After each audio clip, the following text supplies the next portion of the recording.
Aos Hebreus, capítulo 3.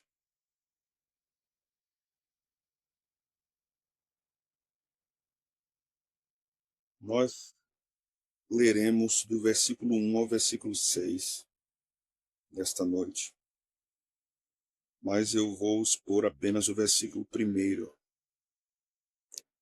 Há muitas coisas aqui importantes a considerarmos. No versículo 1, não seria prudente passarmos rapidamente por ele. Então, para entendermos o contexto, nós leremos do verso 1 ao verso 6. Então, vou considerar todo o contexto do capítulo para entrarmos no versículo 1.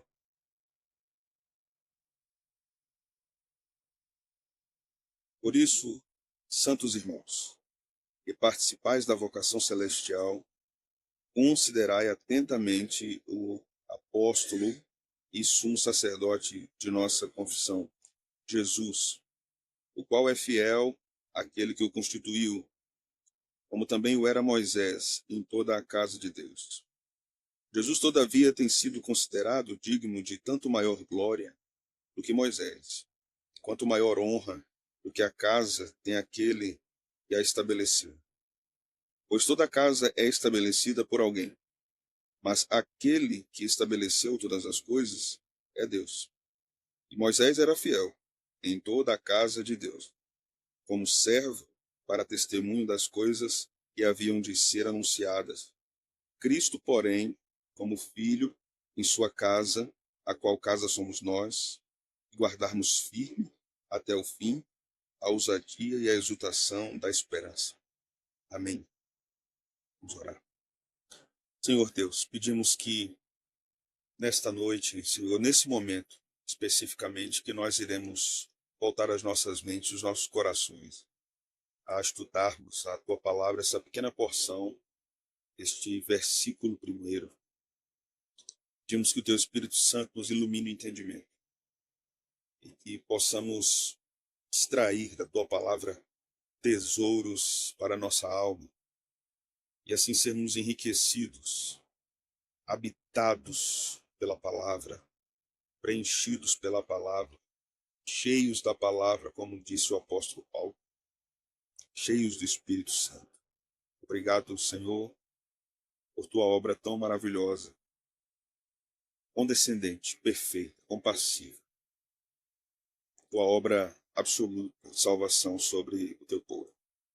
Obrigado, Senhor, pelas advertências que o Senhor dá ao seu povo em relação à caminhada na fé. Assim como o Senhor deu àqueles crentes judeus no primeiro século, o Senhor também nos dá hoje. Por isso pedimos, mais uma vez, nos ensine, Senhor, a tua palavra. É o que nós te oramos, no nome de Jesus. Amém. Meus irmãos, como nós estudamos anteriormente, o autor aos Hebreus começou a sua epístola tratando sobre a superioridade de Cristo sobre os anjos no primeiro capítulo. Durante todo o primeiro capítulo ele demonstra isso. Demonstra também a centralidade de Cristo no seu reino. Ele demonstra também, no capítulo 1 ainda, a superioridade do sacerdócio de Cristo, ainda que, tanto quanto timidamente, em relação ao que ele vai fazer depois, na Epístola aos Hebreus, quando ele vai desdobrar esse tema com mais profundidade. Nós aprendemos também que Jesus é mostrado no primeiro capítulo como um profeta. No versículo 2, nós temos uma referência a isso. E ele ensina os últimos dias, ele fala em nome do seu Pai. Então, no capítulo 2, do verso 1 ao verso 4, nós temos a primeira exortação. Depois de ele ter ensinado a superioridade de Cristo em relação aos anjos, ele faz a primeira exortação, corrigindo aqueles irmãos que pretendiam ou consideravam a possibilidade ou de aderir ao judaísmo e somar o judaísmo à fé cristã, ou realmente de abandonar a fé cristã por causa do judaísmo. Isso se dava por causa da perseguição do Império Romano, isso se dava por causa da pressão dos judeus, isso se dava porque eles, esta igreja, esses irmãos, eram judeus, então eles tinham vindo, como o texto vai nos mostrar aqui, se referendar, tinham vindo da casa de Moisés, da religião judaica. Então eles consideravam que no judaísmo havia uma estrutura religiosa mais sólida do que no cristianismo. Então no capítulo 3, todo o capítulo 3, é a segunda exortação que o autor aos Hebreus dá àquele povo. Depois de ele ter instruído o povo sobre a solidariedade pactual de Cristo como sacerdote, do verso 5 até o verso de número 18, nós estudamos esse texto exaustivamente. Agora, em todo o capítulo 3, ele vai repreender o povo, ele vai fazer exortações. Então veja, do verso 7 em diante do capítulo 3, o texto vai dizer assim: assim, pois, como diz o Espírito Santo, hoje, se ouvirdes a sua voz, o que é que diz agora?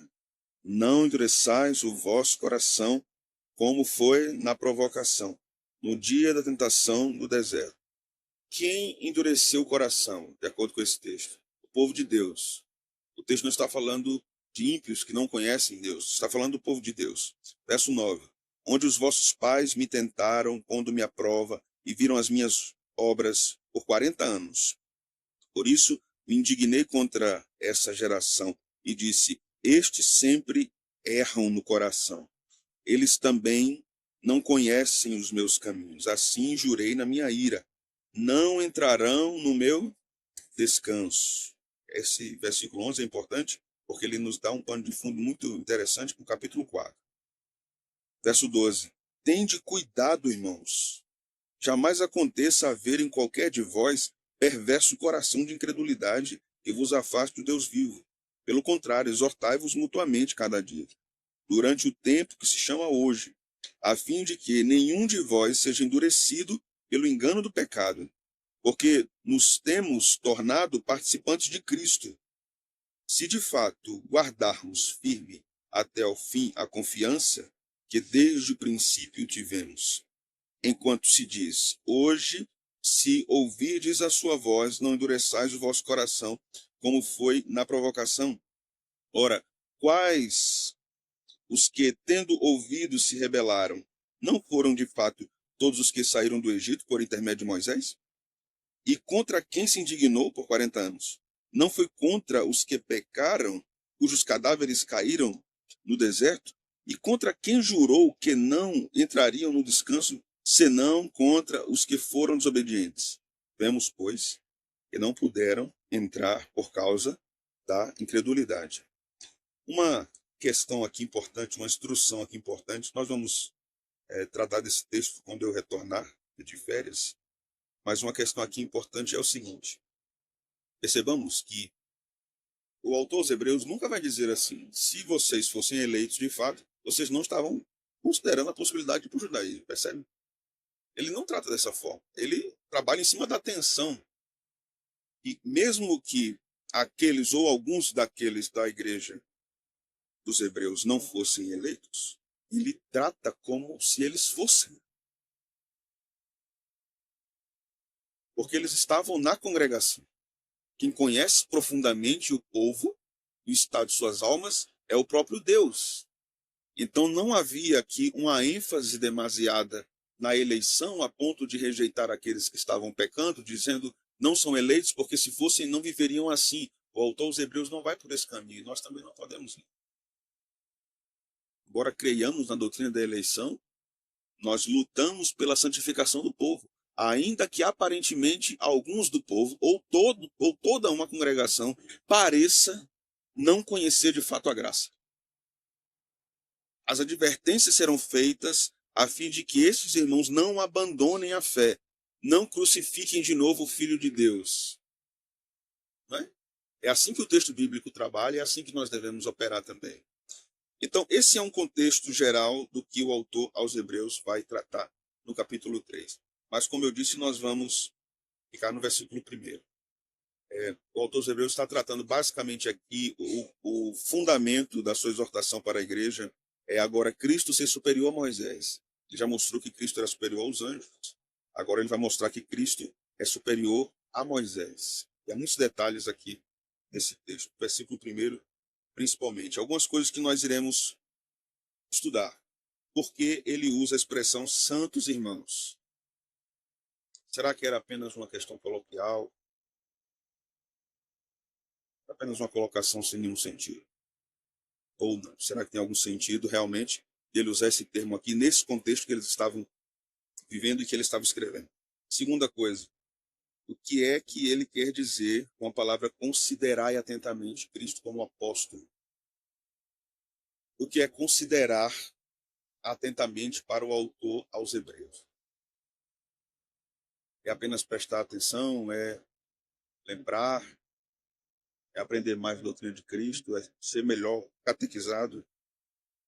Outra questão, em que sentido Cristo é apóstolo? Aqui é o único lugar da Bíblia inteira que diz que Cristo é apóstolo. Não existe outra passagem, nem no Novo Testamento, nem no Antigo. Esse termo apóstolo nem existe tecnicamente no Antigo. Mas aqui é o único lugar que Cristo é chamado de apóstolo. E aqui também é o único lugar onde Cristo é chamado de sumo sacerdote. O que o autor aos Hebreus quer dizer com todas essas expressões? Então, há muita teologia em um versículo só aqui. Muita. Ele encharca esse primeiro versículo da estrutura necessária para o que ele vai trabalhar seguidamente no capítulo de número 3 por inteiro. Mas vamos lá, vamos investigar esse capítulo e vamos considerar o que é que ele tem a nos dizer. Eu quero começar aqui mencionando, fazendo uma citação de um grande estudioso do Novo Testamento, N.T. Wright. Ele comenta o livro de Hebreus e ele diz o seguinte: os primeiros cristãos enfrentaram duas forças iguais e opostas. Por um lado, o judaísmo tradicional estava totalmente seguro de que Deus dera a sua lei a Moisés, de que esta lei era absoluta e de que estava vinculada ao povo de Deus para sempre. A lei era inalterável, inflexível, imutável e sólida. Veja, essa era a percepção dos judeus do primeiro século. A lei era inalterável, inflexível, imutável e sólida. E qual era o outro polo, vamos dizer assim, disso? Eram aqueles crentes que estavam rejeitando a lei, porque afirmavam que foram alcançados por Cristo e abraçaram a graça. De um lado, nós tínhamos o zelo da lei, que implicava também em legalismo. Do outro lado, o desprezo da lei, que implicava em o que nós chamamos de antinomismo. Anti, contra. Nomos, lei. Então haviam esses dois tipos, esses dois grupos de cristãos, segundo N.T. Wright, naquele período. E precisavam aprender a lidar com isso. Como a igreja deveria lidar com a lei de Moisés e como a igreja deveria aprender a lidar com a graça de Cristo. Como lidar com a antiga aliança e como lidar com a nova aliança. Em nenhum momento o autor dos Hebreus vai desprezar Moisés. Veja o que ele vai dizer aqui no verso 2. O qual é fiel àquele que o constituiu, como também o era Moisés, em toda a casa de Deus. Ele coloca Moisés numa posição importante. Moisés realmente teve uma posição muito importante, ainda tem uma posição muito importante em relação à história do povo de Deus. Mas vamos investigar as expressões. Primeiro, santos irmãos. O que é que o autor aos Hebreus quer nos ensinar a respeito disso? Precisamos entender que essa expressão santos era uma expressão usada no meio judaico para aqueles zelosos cumpridores da lei. Sim, judeus. Aqueles que viviam a lei estritamente, extremamente zelosos. O autor aos Hebreus pega esse conceito e aplica aos crentes, santos irmãos. Lembremos do contexto anterior do capítulo 2, o que é que ele vai nos dizer aqui sobre quem são estes. Veja o verso de número 14, versículo 12 do capítulo 2. Dizendo: a meus irmãos declararei o teu nome, cantar-te louvores no meio da congregação. E outra vez, eu porei nele a minha confiança, e ainda aqui estou eu e os filhos que Deus me deu, visto, pois, que os filhos têm participação comum de carne e sangue, destes também ele, igualmente, participou para que, por sua morte, destruísse aquele que tem o poder da morte, a saber, o diabo. Então, quem são estes santos irmãos? São aqueles crentes, filhos de Deus. Quem são esses crentes? São crentes vulneráveis, inclinados ao pecado, que Cristo tem compaixão na sua fraqueza. Porque tem carne e sangue em Cristo, assim como tem carne e sangue na igreja. Cristo é o portal para um relacionamento perfeito entre o seu povo com o seu Deus. Ele mesmo sendo Deus, nas suas duas naturezas, humana e divina, atrai a igreja, atrai o povo de Deus ao seu Pai, juntando o seu povo com o seu Pai. Isso é simbolizado na união das duas naturezas de Cristo. A natureza humana de Cristo simboliza a nossa natureza humana. E está em união com Deus, por causa de Jesus. Por isso as duas naturezas são importantes. Então, quando ele usa aqui o termo santos irmãos, ele se refere aqui a três verdades importantes. Primeiro, eles pertencem a Deus como membros da sua família. É o que o texto vai dizendo em vários lugares no contexto de Hebreus. Aos meus irmãos declararei o teu nome, aos filhos que Deus me deu, aos companheiros. Essas são as expressões. Então, santos irmãos, em primeiro lugar, revelam que a igreja é família de Deus. Em segundo lugar, eles foram separados. A ideia da palavra santo aqui, né, é separado. Família de Deus, separados desse mundo. Santificados. A ideia de separados, a ideia de santos aqui, que é separados, é santificados deste mundo. Santificados por quem? Veja o verso 11 do capítulo 2. Pois tanto o que santifica, como os que são santificados, todos vêm de um só. Por isso, é que ele não se envergonha de lhe chamar irmãos. Eles são separados do mundo. Terceiro, ao se converterem, os crentes, naquele contexto, se tornaram participantes do chamado celestial.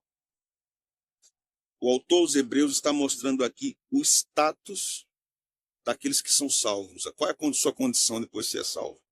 Você agora é da família de Deus. Qual é a sua condição depois de ser salvo? Você é santificado. Qual é a sua condição depois que você é salvo? Você é um chamado por Deus. Recebeu o chamado celestial. Por que essa palavra santos irmãos está, essa expressão, santos irmãos está aqui? Ele está lembrando aqueles irmãos que estavam considerando apostatar. Irmãos, Deus colocou vocês em sua família. Deus separou vocês do mundo e do pecado. Deus os chamou de modo gracioso e celestial. Vocês são chamados porque estão considerando afastar-se de Deus. Porque estão considerando afastar-se do Evangelho. Então ele vai nos mostrar aqui, com essa expressão, que não pertencemos mais a este mundo e aos valores distorcidos do mundo. Nós pertencemos a Deus. Nosso novo lar é chamado celestial. Os chamados para esse contexto celestial, né? É aqui, irmãos, que se origina a força, o ensino sobre a força para sermos vitoriosos contra as pressões do mundo. Nós somos da família de Deus e nós somos separados por Deus para vivermos nesse mundo caído, nesse mundo pecador. Quando o autor usa essa expressão, então, irmãos, que se refere a exatamente essa incorporação à família de Deus, isso exalta a dignidade da igreja. Exalta a dignidade da igreja. Aqueles irmãos faltosos, lembra que amor pastoral do autor dos Hebreus. E podia descer o sarrafo aqui, né? Vocês são crentes não, rapaz. Estão querendo voltar para lá? Pois vá. Porta tá aberta. Não era mais fácil, né? E aí, pois vá, vai faltar não. Deus manda mais, Deus manda mais. Ele está dizendo, não, irmãos, vocês estão numa posição em que Deus dignificou vocês. Vocês estão ligados a Ele. Vocês são família dele. Vocês são chamados por Ele, são santificados por Ele. Então, o autor aos Hebreus eleva o conceito do que é ser igreja, mesmo quando a igreja estava errada, mesmo quando a igreja estava abandonando os fundamentos da fé. Pessoal, isso não quer dizer que ele está fazendo cócega nos ouvidos do povo, não, viu? Porque mais tarde ele vai descer o sarrafo aqui no capítulo 3. Ele vai fazer uma repreensão severa, mas a repreensão pastoral deste escritor, né, desse autor da Epístola aos Hebreus, ela é regada de amor, irmão. Ela é regada de teologia profunda, de entendimento profundo de quem é Cristo e o que Cristo fez pela igreja. Então, na fala do autor, há amor e preocupação pastoral com a caminhada daqueles irmãos. Isso é o que caracteriza o ensino sólido, doutrinário na igreja. Amor, instrução, repreensão amorosa, trazer de volta, não afastar, não expulsar, não mandar embora, trazer de volta. Se alguém tem que afastar alguém da igreja, é o próprio Deus. Menos que alguém se torne realmente, evidentemente, um apóstata, né? Um inimigo de Deus. No caso aqui, desses irmãos, era fraqueza. E fraqueza não apenas do desejo do coração de querer aquela estrutura do judaísmo. Não era apenas isso. Era fraqueza de entendimento de quem é Cristo. Porque na igreja há muitos irmãos salvos em Cristo que são fracos porque conhecem pouco a Cristo. O entendimento deles a respeito de Jesus é muito limitado e raso. E essa é a missão do autor aos Hebreus: ensinar à igreja quem de fato é Jesus. Aprendendo quem de fato é Jesus, a nossa fé será fortalecida. E então nós temos uma segunda palavrinha aqui interessante. Considerai.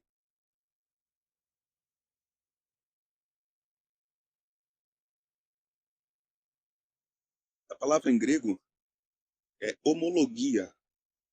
Vocês lembram de alguma palavra em português? Homologar. O que é homologar? Nosso advogado.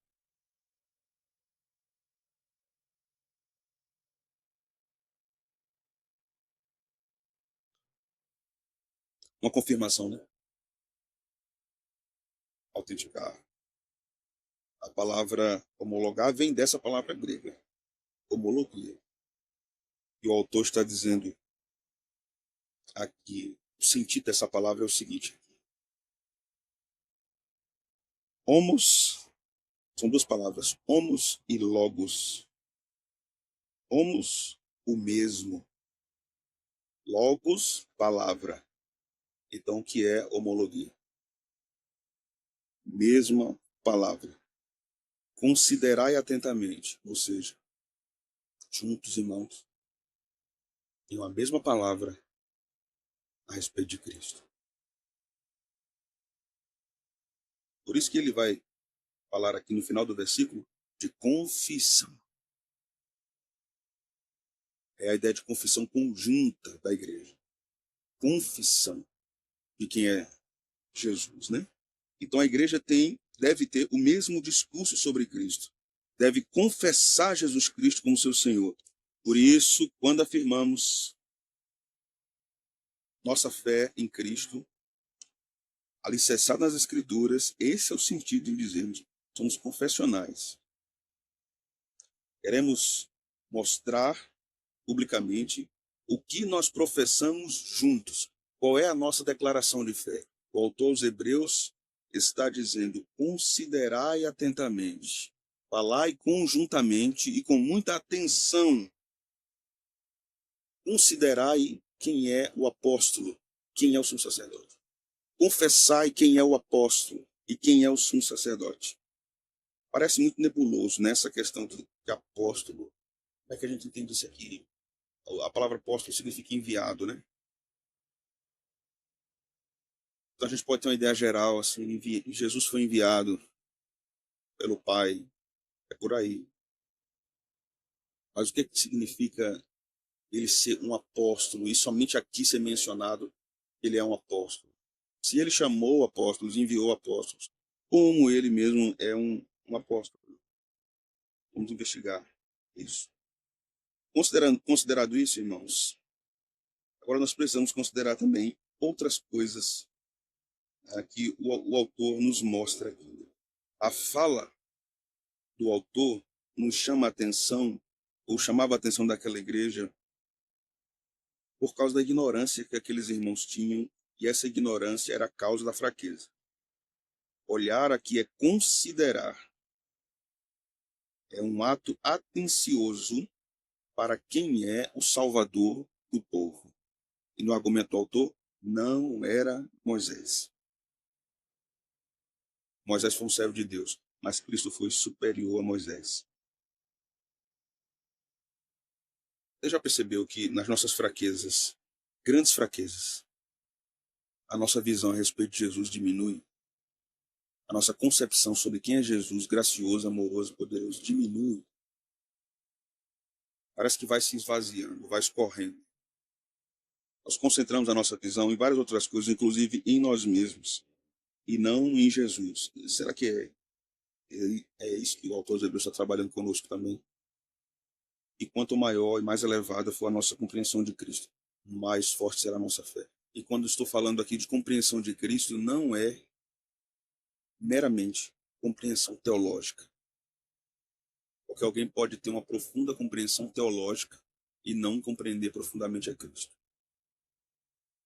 Lembremos que quando a palavra de Deus usa o termo conhecer, está falando de algo do coração, relacional, não meramente intelectual. A palavra conhecer no contexto hebraico é muito diferente do contexto grego. Isso também é importante para nós desvendarmos esses segredos.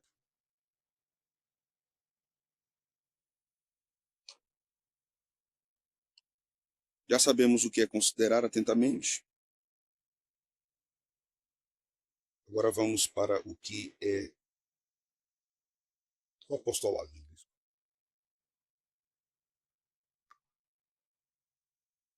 Algumas coisas importantes aqui também, irmãos.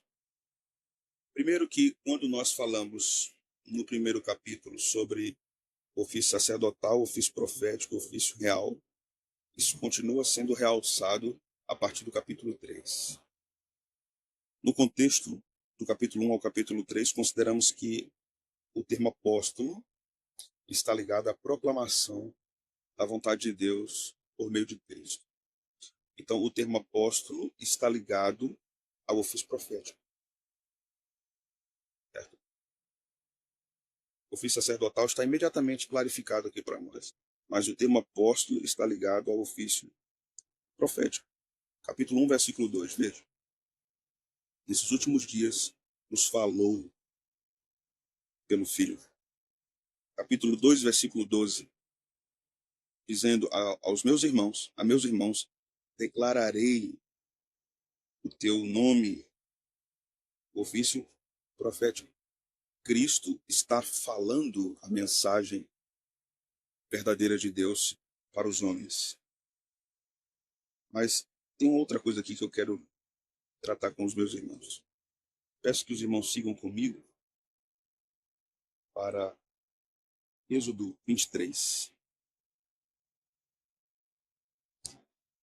23, a partir do versículo 20.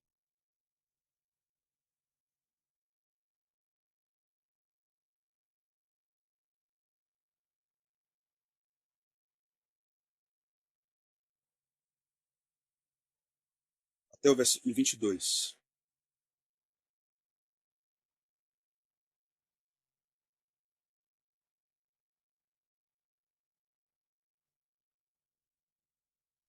Vamos ler com atenção.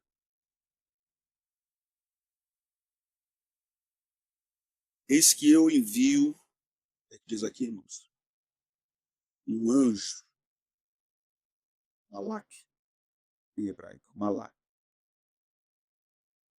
De malak vem Malaquias, né? Mensageiro. A palavra anjo significa mensageiro. Eis que eu envio um anjo adiante de ti, para que te guarde pelo caminho e te leve ao lugar que tenho preparado. guarda-te diante dele e ouve a sua voz. E não te rebeles contra ele. O que é que diz agora? Porque não perdoará a vossa transgressão. O que é que diz agora?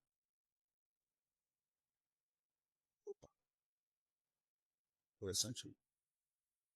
Duas coisas aqui. Anjo perdoa ou não perdoa?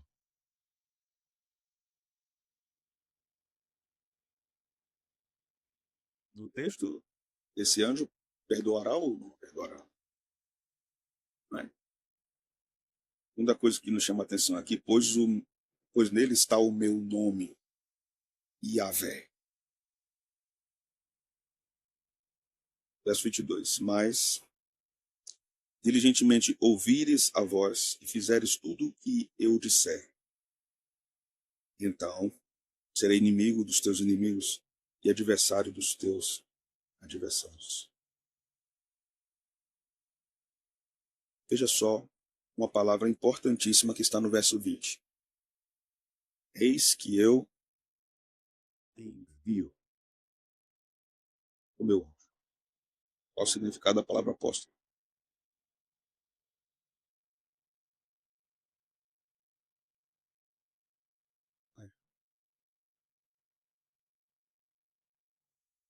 Isso aqui deve chamar nossa atenção, porque possivelmente o autor aos Hebreus está com esse texto em mente. Lembremos de que ele está falando de Moisés e fazendo um contraste entre Jesus e Moisés. Alguns autores vão dizer assim, quando o autor aos Hebreus fala que Jesus é apóstolo, sacerdote, sumo sacerdote, ele está fazendo um contraste com Moisés, Moisés como profeta, e Arão como sumo sacerdote.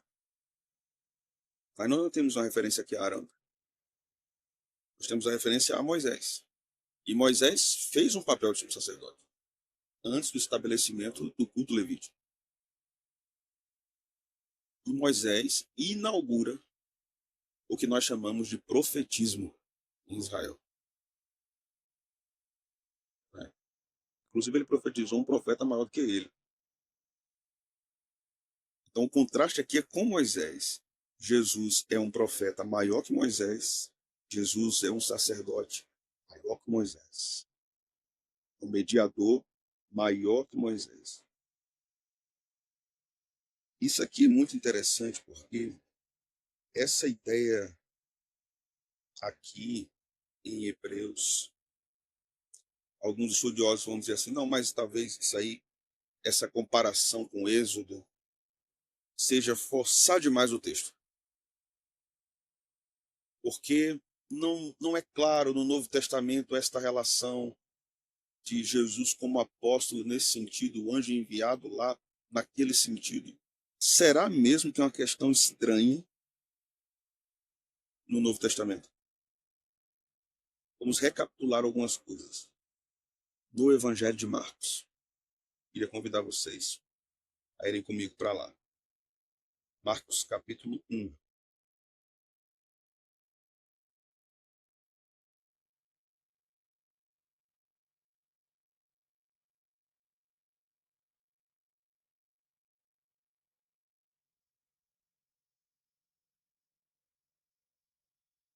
Versículos 1 e 2.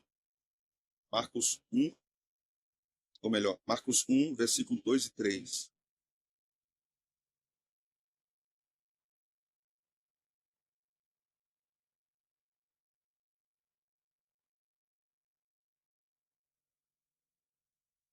Conforme está escrito na profecia de Isaías: Eis aí envio diante da tua face o meu mensageiro, o qual preparará o teu caminho.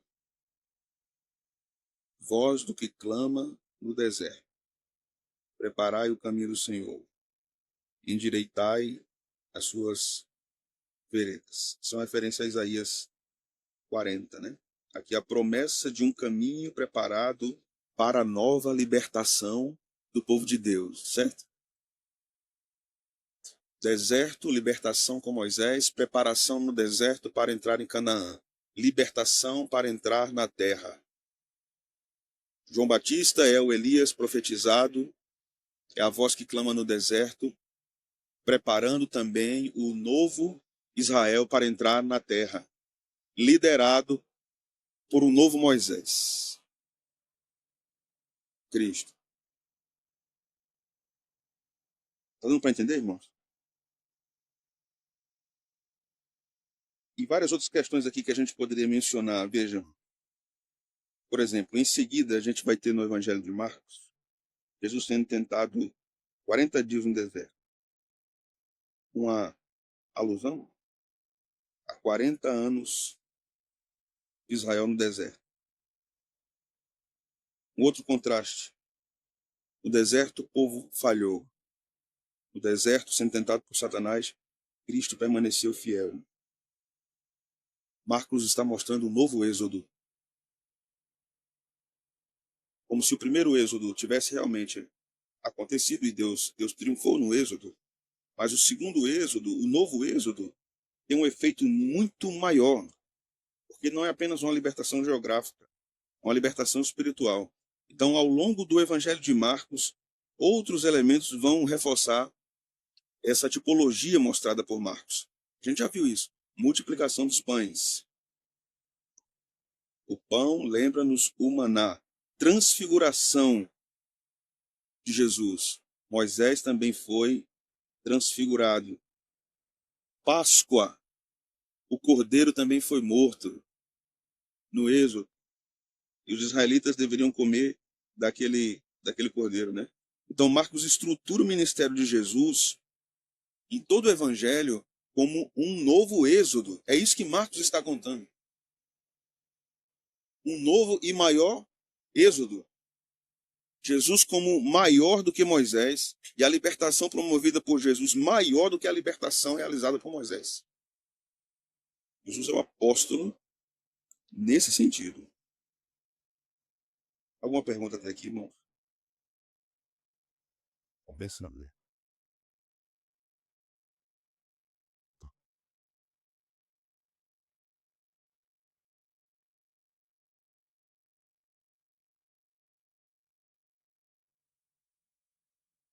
Não interessais o vosso coração como no dia da tentação do deserto.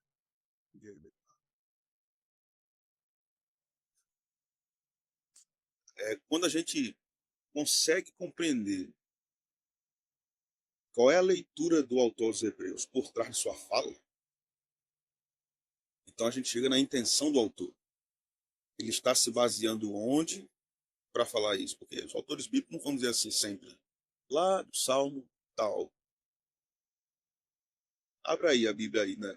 Tal. Ele não. A teologia deles é construída de forma orgânica, né? Eles vão construindo organicamente, vão usando o texto bíblico. E o texto bíblico vai fluindo, né? Focar na mente dele. Alguns não, todos os biógrafos de John Bunyan contam isso, que o sangue de John Bunyan era biblino. Porque tudo que saía da boca daquele pastor era Bíblia. Assim era o autor, assim eram os autores do Novo Testamento. Tudo que saía deles, na pena deles, estava estruturado no Antigo Testamento. Eles estavam aplicando agora a Jesus. Vamos lá. Sumo sacerdote. Esse aqui não é tão difícil para nós de entendermos, porque nós já estudamos Levítico. Então, em Levítico eu fiz várias comparações com Hebreus, então o caminho para nós aqui fica mais calmo, né? mais tranquilo. Mas quando ele nos diz aqui, no verso 1, o apóstolo e sumo sacerdote da nossa confissão, Jesus. Só um adendo aqui, eu esqueci de mencionar. Lá em Êxodo, a gente leu o Senhor dizendo o seguinte: o meu nome estará nele. Não foi assim? Meu nome estará nele. Aí o texto vai dizer aqui: apóstolo e sumo sacerdote da nossa confissão. E agora? Jesus. E o que é que significa o nome de Jesus? Yahvé salva. Yahvé salva. O nome de Deus estava nele. Ele era o próprio Deus, mas o nome de Deus estava nele. Então, aquele anjo lá, como vários outros momentos do Antigo Testamento mostram, é um apontamento para Jesus. É o que nós chamamos de cristofania. Oroa, trabalhar. Confissão. Quando ele diz aqui, devemos confessar a Jesus como apóstolo e como sumo sacerdote, essa confissão é pública. Da mesma forma que considerar atentamente é olhar atentamente quem é Jesus como apóstolo e como sumo sacerdote, é olhar confirmando, homologando. Aqueles irmãos estavam titubeando, achando que Moisés era superior a Cristo. E aí o autor aos Hebreus vai dizer, não, irmãos, homologuem a questão de que Jesus é superior a Moisés. Homologando então a questão, homologia, né, a palavra, confessem, juntos creiam quem é Jesus, segundo diz a própria Escritura, e confessem quem é Jesus. O que é que diz Paulo? Se creres no teu coração, confessares com a tua boca. Eita, será que foi Paulo que escreveu Hebreus? Se não foi, foi um chegado, né? Como alguém já disse. Lara, desde o começo, está dizendo, diga logo que foi ele, porque foi ele mesmo. Parece muito, né, a linguagem. Mas se não foi ele, é alguém do ciclo paulino. O meu palpite é que pode ter sido Lucas ou Barnabé. Ou o próprio Paulo. Mas tem muitas questões realmente que lembram Paulo. Né? Às vezes não na frase, na construção da frase, mas na ideia teológica. Não foi ele, foi alguém que bebeu muito, que leu muito, que ouviu muito Paulo ensinando. Porque está impregnado. Paulo está aqui, no livro de Hebreus. Né? A sua teologia está aqui. Então, confessar Jesus publicamente. A igreja deveria comprometer-se com a teologia de quem é Cristo e confessar a Cristo publicamente. Lembre que o contexto era perseguição e desânimo. Perseguição e desânimo. A igreja devia se manter fiel, mesmo diante do desânimo, por causa da perseguição, confessando quem era Jesus. Alguma pergunta, irmão? Até aqui? Então, vamos lá. Aplicações.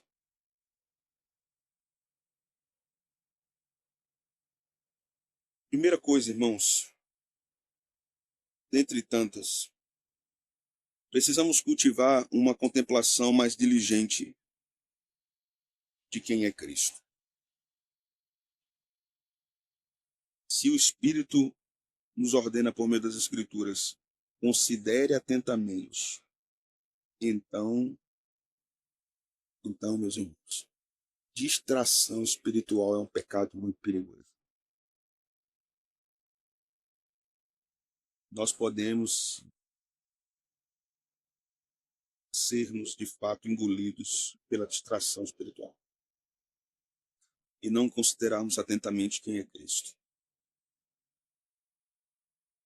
Precisamos nos envergonhar porque nós não desejamos Cristo como deveríamos. Nós precisamos nos envergonhar porque mesmo diante de ensinos tão profundos e maravilhosos da palavra de Deus acerca de Cristo, nosso coração não sente nada. A gente precisa se envergonhar. A gente precisa se arrepender da falta de arrependimento. A alma que não fixa seus olhos no Salvador, inevitavelmente fixará seus olhos no ídolo mais confortável para ela. Será que tem sido assim com você? A contemplação de Cristo, irmãos, não é algo que deva ser considerado por nós, é algo que deve ser cumprido por nós. Examine o seu coração. Quanto tempo você gasta em suas ansiedades por dia? Quanto tempo você passa meditando na glória de Cristo? Compare. Compare. Quanto tempo no seu dia, na sua semana, você gasta com as suas ansiedades, as suas futilidades? Quanto tempo você medita na glória de Cristo? Você entende por que você é fraco agora?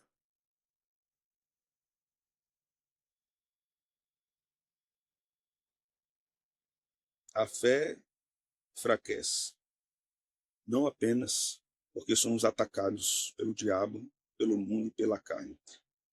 A fé enfraquece porque nós somos negligentes. Negligenciamos Cristo. A gente precisa reconhecer isso. A gente precisa reconhecer isso hoje. Nós negligenciamos Cristo. Se Cristo é o apóstolo enviado por Deus e sumo sacerdote, intercede por nós, diariamente nossa mente precisa se alimentar dele. Assim como o povo de Israel deveria comer todas as partes do cordeiro e nenhuma deveria ser desperdiçada na Páscoa, nós devemos nos alimentar de todas as partes do cordeiro, para que o nosso coração seja inflamado e fortalecido por Cristo. A igreja precisa de um coração inflamado por Cristo. Se nós queremos um avivamento, precisamos, de fato, sermos incendiados por Cristo. Senão isso não vai acontecer.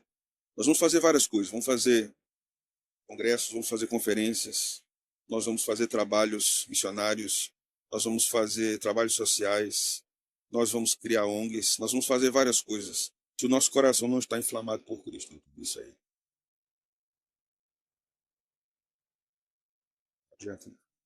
Vai beneficiar alguns, mas para Deus. Segunda coisa, meus irmãos,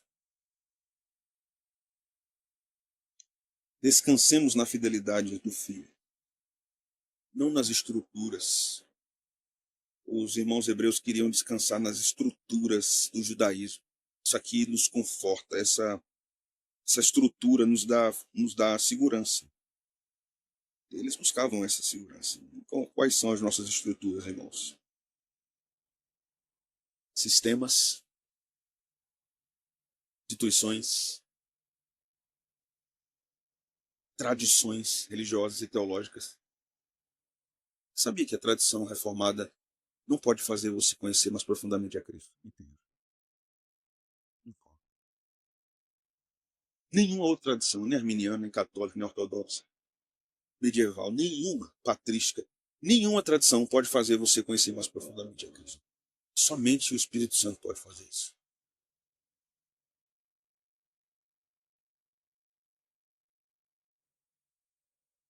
Eu não quero dizer aqui que precisamos ser radicais em descartarmos os rótulos, mas sejamos cautelosos com o rótulo,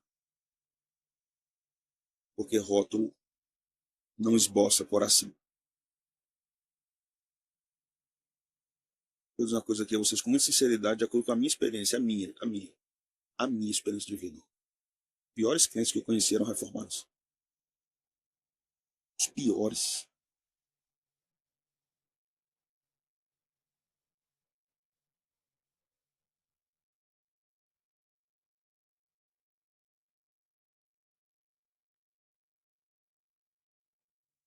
Moisés era um servo fiel da casa de Deus. Cristo não é um servo fiel da casa de Deus. Cristo é o Senhor da casa de Deus. Né? Toda estrutura humana, irmãos, é provisória. É isso que o autor dos Hebreus está dizendo em relação à religião judaica. Toda estrutura humana é provisória. Somente o Filho permanece. Isso aqui é maravilhoso, irmãos. Somente o Filho permanece. A alma que repousa, então, em tradições, em cargos, em reputações espirituais, mais cedo ou mais tarde essa alma vacilará, porque Calvino não vai te tirar da fraqueza espiritual. John Owen não vai, Jonathan Edwards não vai, nenhum deles vai, nenhum vai, nenhum. Cristo vai. Cristo vai no profundo inferno da sua alma angustiada e arranca você de lá e traz para cima. É Cristo que faz isso. Terceiro, eu quero voltar para aquela palavra que eu gostei muito dela, homologia. Eu tive uma filha menina, vou botar esse nome dele.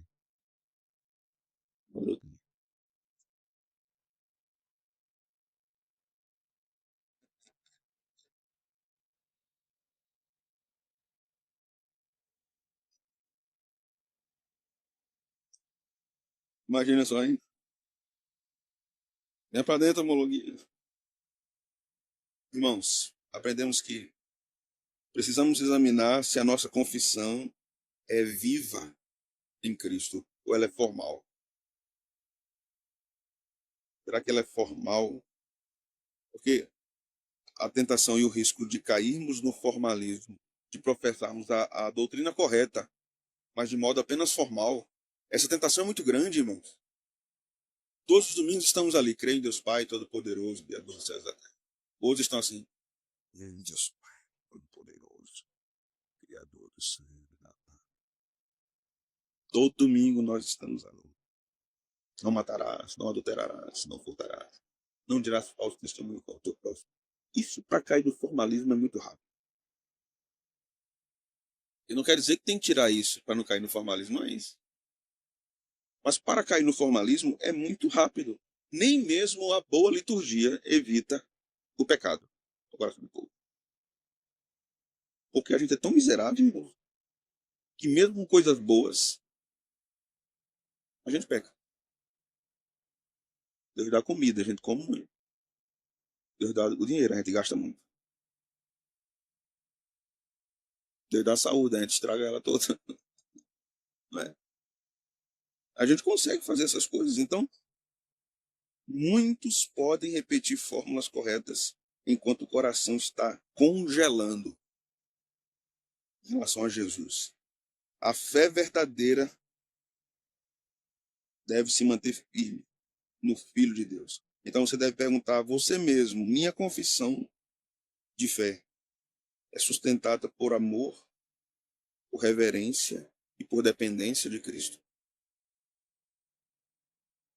A minha ortodoxia é devota. A correta doutrina que eu acredito, ela me leva à adoração? Porque se não for, é só sombra, sem substância. Apenas uma alusão assim do que é correto. Mas aquilo não tem vida dentro de você. Então, confessar Cristo é viver para Cristo. Não foi dado apenas o crer nele, mas o padecer por ele. Ou seja, viver totalmente para Cristo. Quarto.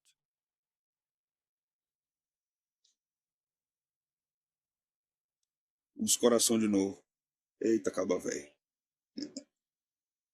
Vigiemos contra o endurecimento do nosso coração. Porque esse endurecimento ele pode ser progressivo, irmãos. Ele não vai acontecer do dia para a noite. De repente, o coração esfria. Há um processo cumulativo. O capítulo todo alerta sobre isso. Olhem para o exemplo do povo no deserto. Veja que diante de milagres, provisões, cuidados, livramentos, revelação, presença, o povo foi endurecido no deserto. O endurecimento começa com descuido. O endurecimento não começa na falta de milagres ou na falta de cuidado de Deus. O endurecimento começa com descuido. Do descuido, o endurecimento vai evoluindo para a resistência. Então você se descuida da sua vida espiritual, daqui a pouco você está resistindo à sã doutrina. Seu coração está batendo de frente com a sã doutrina, porque você não quer se dobrar com a sã doutrina. E depois disso, o que é que vem? Incredulidade. Descuido, resistência e incredulidade. Então a alma não se afasta de Cristo como se desse um salto assim. Pulou. Foi para longe. De repente, do nada, aconteceu, se afastou desse jeito. Meu Deus, o que foi que aconteceu? Não sei como é isso, não. Não é assim. São pequenos desvios tolerados. Pequenos. Daqui, todo mundo faz. Eu sei que todo mundo faz. Eu vou fazer também. Não vamos ser hipócritas. Não tem esse discurso, né? Não vamos ser hipócritas. Todo mundo faz. Todo mundo faz. Eu sei que todo mundo faz. Nunca me disseram não, mas eu sei que todo mundo faz. E aí você vai tolerando os seus pequenos pecados e eles vão se avolumando para se tornarem resistência e depois incredulidade. O crente deve praticar o autoexame contínuo, meus irmãos. Como é que eu faço isso? Arrependimento imediato. Tenho que me arrepender imediatamente dos meus pecados. Eu não tenho que ver um processo para me arrepender dos meus pecados. Não tenho que esperar um esmagamento divino para eu me arrepender dos meus pecados. Eu devo me arrepender imediatamente. E se eu não tenho essa sensibilidade, eu devo pedir ao Senhor, Senhor, que eu tenha sensibilidade na minha alma, a voz do teu Espírito. Porque eu sei que a voz do teu Espírito me leva à consciência do meu pecado. Deus fala pela palavra, irmãos. Mas Deus fala pelo Espírito. Ao seu Espírito. Certo? Não estou negando só a Escritura, não. Mas é o que a Bíblia diz. O Espírito testemunha ao Espírito. Então Deus fala. Eu fico assustado quando eu vejo, inclusive, reformados dizendo, não, Deus só fala através da Escritura. Apenas através da Escritura. O Espírito Santo sempre falará por meio da Escritura. Sempre falará por meio da Escritura. Mas não necessariamente sempre através deste meio de leitura ou de pregação. Ele falará diretamente também à nossa alma, aplicando as verdades de Deus que estão nas Escrituras. Quando eu digo que o Espírito fala a Escritura, fala a alma, isso quer dizer que ele fala dos mesmos ensinos que está na Escritura. Mas ele fala a alma. Ele fala conosco. E nós precisamos ter o ouvido sensível a ouvirmos o que Deus quer dizer ao nosso coração. Pratique o autoexame. Faça um autoexame hoje, em casa. Contabilize todos os seus pecados desse dia. Sabe por que a gente não faz isso? Primeiro porque a gente esquece, mesmo a gente é esquecido, né? Mas segundo, que a gente tem medo de entender quem realmente somos. Melhor não saber. O que o olho não vê, o coração não sente, né? Assim, eu não vou fazer isso, não. Vou mexer com o que está quieto. Mas você tem que fazer. Porque entendendo esse processo pecaminoso da sua vida, você vai entender que existem vícios pecaminosos que não são difíceis de vencer com Cristo, com o conhecimento de Cristo. Você precisa conhecer o pecado para poder vencê-lo. Se você não conhece, ele é seu aliado, ele é seu amigo, ele está abraçado com você. Quinto, devemos reconhecer o privilégio e a responsabilidade de pertencermos à casa de Deus. Nós somos a casa de Deus. O autor aos Hebreus começa o capítulo 3 nos dizendo: somos chamados celestialmente. Isso é um privilégio, isso é uma honra indizível. Estarmos dentro da casa do Rei. Nós não somos visitantes. E mais, em outro sentido, nós não estamos na casa do Rei. Em outro sentido, nós somos a casa do Rei. Ele mora em nós, né? É uma música de um poeta brasileiro, Marcos Almeida, que diz: sou casa, lugar de Deus, ele habita em mim. Escuta essa música é bonita. Mas devemos considerar aqui também que esta casa pertence ao Filho, logo ela deve refletir a santidade do Filho. Se somos participantes da vocação celestial, nossa conduta deve ser coerente com o chamado que recebemos. O privilégio da eleição não gera presunção, mas reverência. A consciência de pertencer à casa de Cristo deve produzir um temor santo no nosso coração e uma alegria perseverante. Você tem tido um temor santo no seu coração? Muitos crentes não têm.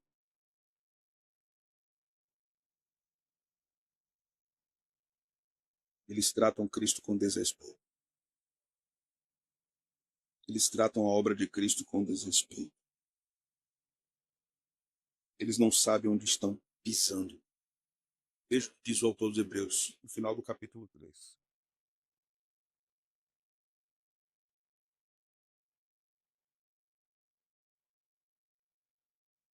verso 19.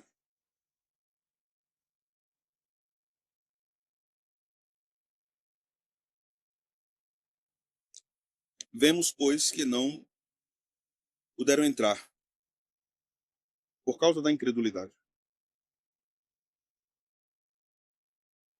Isso é Macumba sombrio.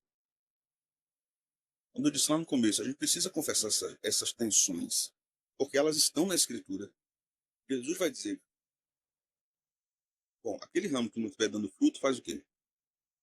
Corta. Mas ele não estava lá, ele não deu fruto, corta e o que é que faz com ele?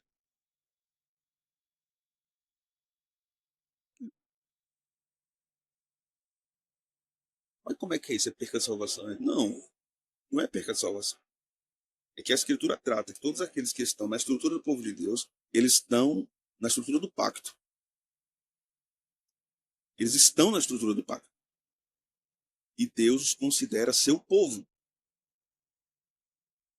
Muitos dos israelitas foram abatidos por Deus no deserto. Mas Deus disse naquela caminhada que era o povo dele, não foi assim?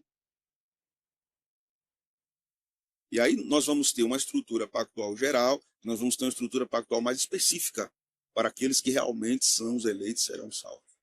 Mas nós não sabemos quem são eles. Quem sabe é Deus. Então nós professamos o que a Bíblia professa. Você pode estar ligado, mas você pode ser cortado. Você pode estar no processo, mas você pode não entrar. O autor dos Hebreus vai tratar isso várias vezes, porque esta era a ameaça de apostasia naquele período. Né? Calvinistas têm medo de confessar essas coisas, né? Mas eu preciso dizer, meus irmãos, e ensinar o seguinte: nenhum sistema teológico, o melhor que ele seja, pode estar acima da Escritura. Não pode. Ele tem que se adaptar à Escritura. Acima, não. Você não pode pegar o sistema e pegar a Escritura. Senão eu tenho que ler a Escritura com base no sistema. Se a Escritura choca a minha mente, então eu preciso arrumar uma forma do sistema me explicar isso. Eu tenho que confessar o que está na Escritura. E se eu tenho bem esse sistema na minha mente, eu vou conseguir entender como isso converge. Se não convergir, eu abandono alguns pontos do sistema. Porque é a Bíblia. A Bíblia é a Bíblia. A Bíblia é a norma que está acima do sistema. Né? Mas o que eu estou dizendo para vocês aqui, em relação a Hebreus, não está contra a tradição reformada. O problema é que a leitura da tradição reformada no nosso país é muito pequena. Muito pequena. Irmãos, nós não sabemos, no Brasil, 50% do que é a tradição reformada. Nós não sabemos. A nossa convivência com a teologia reformada no Brasil é muito jovem, muito recente. Década de 90 para cá. Quanto tempo? Pouco tempo. Né? Sexto, devemos evitar os extremos do legalismo e o desprezo pela lei também. O contexto nos mostra esses dois perigos, né, como nós vimos. Devemos voltar à antiga aliança e observarmos como ela aponta para Cristo, como ela nos ensina a respeito de Cristo. Não devemos voltar à antiga aliança para ficarmos na antiga aliança. Não devemos rejeitar a história de Cristo por causa da antiga aliança. E não devemos rejeitar a antiga aliança por causa de Cristo. Porque a antiga aliança e a nova aliança não são inimigas. Não precisamos lutar para reconciliar amigas. Né? Elas não são opostas. Tanto o antinomismo como o legalismo são combatidos nas Sagradas Escrituras. Então, a Escritura nos ensina a termos uma alma equilibrada em cima do Evangelho da graça de Deus. Então, tenha cuidado com os extremos. Sétimo, lembremos de que fraqueza espiritual muitas vezes é falta de atenção a Cristo. Eu venho falando isso desde o começo.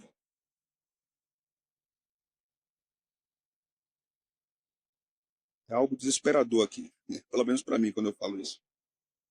Porque eu falo para mim também, né? O autor de Hebreus não começa acusando os crentes com seus pecados escandalosos, né?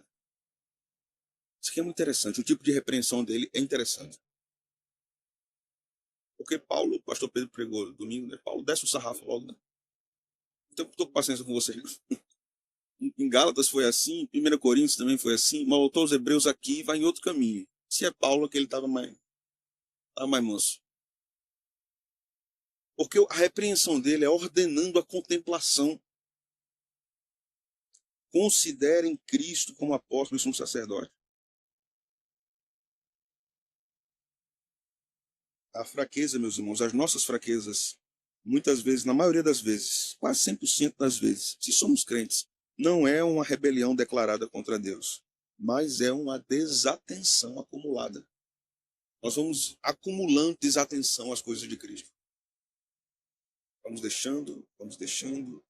Já reparou, se você já fez isso em algum momento, e quando você deu fé, como diz o nordestino, você passou 20 dias sem ler a Bíblia?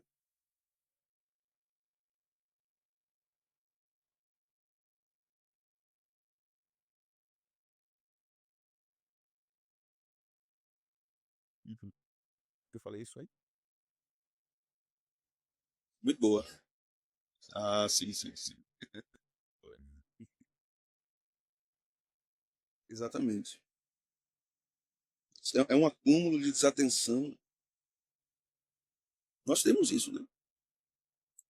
Quando nós começamos a ensinar Miguel em casa, nosso filho, ele, e para muitos especialistas, iam dizer imediatamente que ele tinha déficit de atenção. Porque se ele estava na mesa fazendo uma tarefa e passasse uma formiga, ele ficava olhando para a formiga. Uma formiga. Passasse uma mosca, uma mosca. Passasse uma moto, uma moto.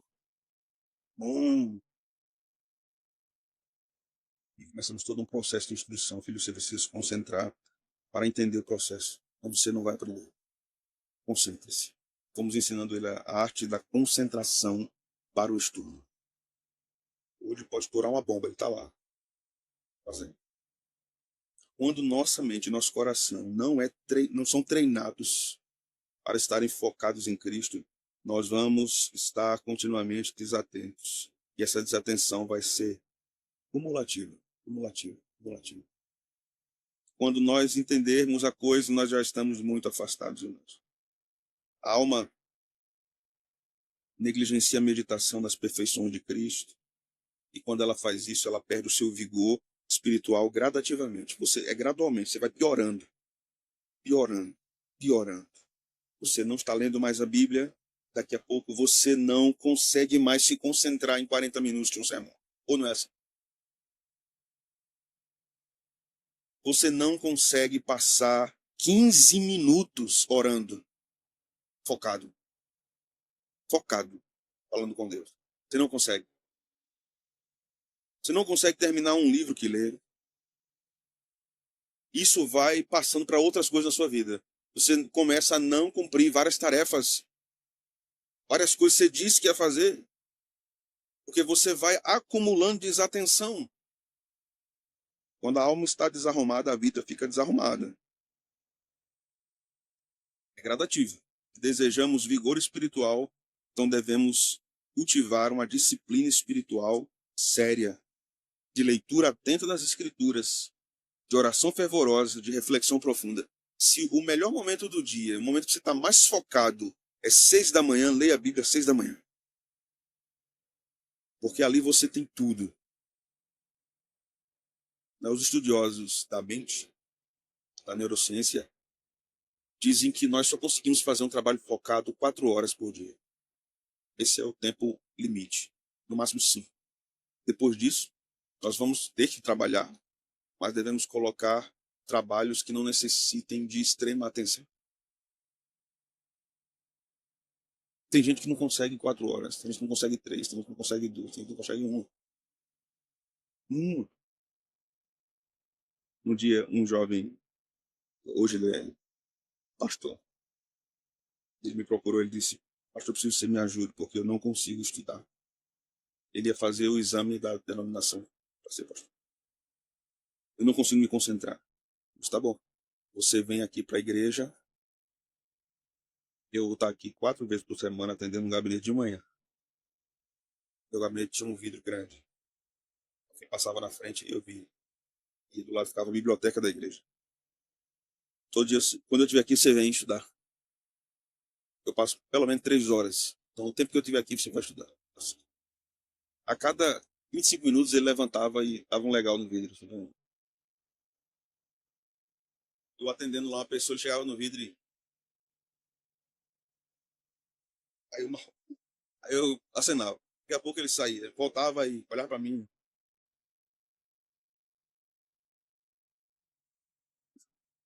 Aí teve um dia que eu levantei e fui lá. Você tem que ficar aí na cadeira sentado 2 horas estudando hoje. Pastor, porque minha coluna, a cadeira é ruim. Peraí. Fui lá embaixo, peguei uma cadeira acolchoada. Toma, senta. Você vai ficar 2 horas sentado estudando. Mas ele conseguiu 1 hora. Não ficava 1 hora. Estudou focado no... O máximo que eu consegui educar aquela criatura foi 1 hora e meia. Mas foi um avanço para quem não conseguia ficar mais de 25 minutos, né?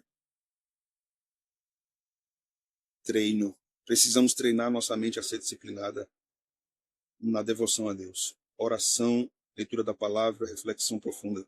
A chama da fé precisa ser acesa com um combustível constante. Esse combustível é Cristo. Oitavo, irmãos. Alimentemos esperança no nosso coração, mesmo sob pressão ou perseguição. A igreja dos Hebreus enfrentava muita pressão social e muita pressão religiosa. O Espírito não promete em nenhum momento à sua igreja ausência de sofrimento, mas oferece uma esperança superior, uma exultação na esperança. Ele não diz que nós vamos ser poupados de temores e tremores da alma, mas ele diz que nós teremos o suporte. Então a esperança cristã é sobrenatural. Por isso que a nossa fé deve ser jubilosa. O crente olha para o Cristo exaltado. O Cristo exaltado.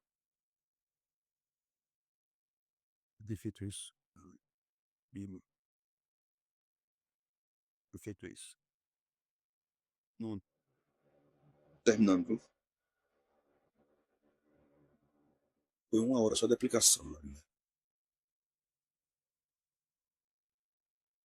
tinha 8 páginas aqui, mano. Cultivemos, irmãos, a Unidade confessional. A igreja deve ter o mesmo discurso. Paulo orienta sobre isso, né? É a mesma palavra. Falem a mesma coisa em Cristo. A unidade não nasce, irmãos, das preferências culturais, mas da confissão que temos a respeito da fé, a respeito do Filho de Deus. Então, quando Cristo é central, a comunhão de fato vai florescer. Se Cristo é periférico, surgirão divisões. Esse pastor pregou domingo à noite. Se Cristo não é o centro, as divisões vão acontecer. A pureza da igreja depende dessa clareza, da firme confissão em Jesus, de quem ele é e como servimos. Não formalismo. Não formalismo. Nós recebemos recentemente irmãos e irmãs, no caso, me disseram, pastor, eu não sei ler. A aula dos catecúmenos é maravilhosa, mas eu não entendo muito. é uma obtenção positiva, né? Em um dos casos, nós estávamos entrevistando uma irmã e um dos presbíteros perguntou: a senhora pode falar o que sobre Jesus? E essa irmã respondeu assim: Jesus, Jesus é lindo, Jesus me salvou do meu pecado, estava perdido. perdida. Jesus foi lá e tirou da lama do pecado e mudou a minha vida. Essa irmã começou a chorar na nossa frente. Daqui a pouco a gente estava chorando também. E aí ela saiu. E os presbíteros todos se olharam e disseram: vai negar a membresia, irmão? Pastor, essa irmã conhece mais Jesus que a gente. Conhecimento de alma. De alma. Às vezes não tanta luz na mente, mas muito fogo no coração. Você conhecer Jesus. Em último lugar, meu irmão, perseverança não compra a salvação. Nós não somos salvos porque nós perseveramos. Mas a perseverança comunica a evidência. Nós perseveramos porque nós fomos salvos. Então o verdadeiro crente continua porque ele é sustentado pelo Filho. Não é sustentado por sua força, pelo Filho. Devemos correr a carreira olhando então para o Filho, confiando em sua intercessão sacerdotal, submetendo-se à sua autoridade apostólica. A vida cristã, termino com isso, não é uma corrida curta, mas uma jornada longa, difícil, penosa, sol causticante, cansaço nos músculos, desfalecimento. Chegamos lá muitas vezes com algumas escoriações, às vezes sem um braço, sem uma perna, sem um olho, sem um ouvido. Ele não disse que chegaríamos inteiros, né? Ele disse que chegaríamos. Mas uma vez que chegarmos, ele diz assim, pronto, tudo isso aí desmantelado eu vou aprumar, eu vou glorificar, eu vou transformar. Ele chegou no seu lar celestial. Com aquele que fixa seus olhos no Filho encontrará força para chegar até o fim. É no Filho que temos a força. Se você está enfraquecido, enfraquecida, olhe mais para o seu Salvador. Contemple a sua beleza, sua formosura, sua grandeza, sua pureza, seu amor, sua gentileza, sua bondade, sua misericórdia, seu cuidado. Olhe para Ele. Pare de trocar as coisas, dizer, não, eu quero encontrar bondade, afeto, compaixão, misericórdia, compreensão nos homens. Quero encontrar tudo nos homens. Porque se eu encontrar nos homens, eu serei feliz. Pare com isso. Você não vai. Você não vai. Mas em Cristo você vai. Cristo é suficiente. Em Cristo você vai. Agora a gente fica teimando e querer encontrar isso nos homens. Mas não vai. Não vai encontrar isso num cônjuge, não vai encontrar isso num filho, não vai encontrar isso numa mãe, num pai. Não vai encontrar isso num animal, num cachorro, num gato. Não vai. Somente em Cristo nós teremos essa saciedade absoluta de tudo que nós precisamos. Cristo é tudo. Vamos orar? Obrigado, Senhor, por essa noite. Que os nossos olhos sejam abertos para essa beleza tremenda e grandiosa do Senhor. Apóstolo e sumo sacerdote de nossas almas. Sustenta-nos, Senhor, nas nossas fraquezas. A nossa força pouca.